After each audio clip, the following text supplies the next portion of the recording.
100 migranti arrivano perché comunque per 6 anni si è dato ospitalità a tutti senza se e senza ma. Nessuna giustificazione, bensì il mero commento del presidente del Veneto, Luca Zaia, in merito al centinaio di profughi che da Catania sono stati destinati nelle scorse ore nella nostra regione, dei quali 50 distribuiti a Conetta, nonostante le ire del primo cittadino Alberto Panfilio. Sono andati al governo, aspettiamo le loro azioni.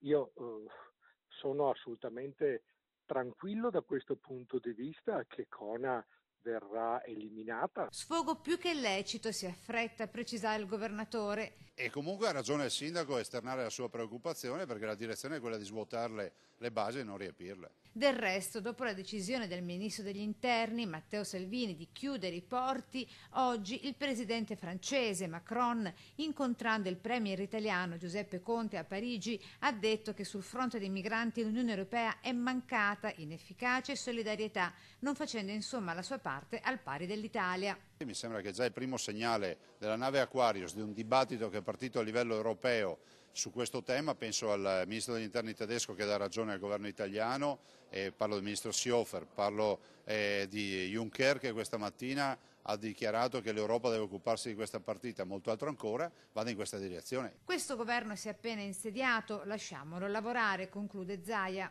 E guardi, siamo davanti a un governo che è in carica da 10 giorni, una decina di giorni, e manterrà, io spero, fino in fondo tutte le promesse.